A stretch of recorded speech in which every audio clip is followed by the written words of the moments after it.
ಇಡೀ ಜಗತ್ತನ್ನೇ ಗೆಲ್ಬೇಕಂತ ತಿಳ್ಕೊಂಡು ಒಬ್ಬ ರಾಜ ಹೊರಟ ಮೇಲೆ ಅವ ಒಂದು ಕಾಡಿಗೆ ಹೋಗ್ತಾನ.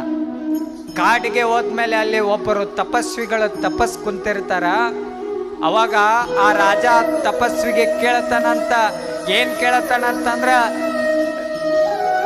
ಜ್ಞಾನಿಗಳೇ, ತಪಸ್ವಿಗಳೇ, ನಾನು ಈ ಜಗತ್ತನ್ನು ಗೆಲ್ಲಬೇಕಂತ ತಿಳ್ಕೊಂಡು ಹೊಂಟಿದ್ದೇನೆ. ಇವತ್ತಿನ ದಿವಸ ಈ ಜಗತ್ತನ್ನು ಗೆಲ್ಲಬೇಕಾಗಿತ್ತಂದ್ರೆ ನಾ ಏನು ಮಾಡ್ಬೇಕಂತ ತಿಳ್ಕೊಂಡು ಆ ರಾಜ ಆ ತಪಸ್ವಿಗೆ ಕೇಳಿದಾಗ ಆ ತಪಸ್ವಿಗಳು ಒಂದು ಮಾತು, ಕಿಮ್ಮತ್ತಿನ ಮಾತು ಹೇಳ್ತಾರಂತ, ನೀ ಏನ್ ರಾಜ ಅದೆಯಲ್ಲ, ಇಡೀ ಜಗತ್ತನ್ನೇ ಗೆಲ್ಲಬೇಕಂತ ತಿಳ್ಕೊಂಡು ನೀ ಏನು ಹೊರಟಿಯಲ್ಲ, ಒಂದ ಮಾತು ತಲೆಯೊಳಗಿಟ್ಕೋ, ಈ ಜಗತ್ತನ್ನ ಗೆಲ್ಲಬೇಕಾಗಿತ್ತಂದ್ರೆ ನೀ ಏನು ಮಾಡ್ಬೇಕಂತಂದ್ರ, ನೀ ಇನ್ನೊಬ್ಬರ ರಕ್ತವನ್ನ ಹರಿಸಿದ್ರೆ ಈ ಜಗತ್ತಿನೊಳಗೆ ನೀ ದೊಡ್ಡವಾಗುವುದಿಲ್ಲ.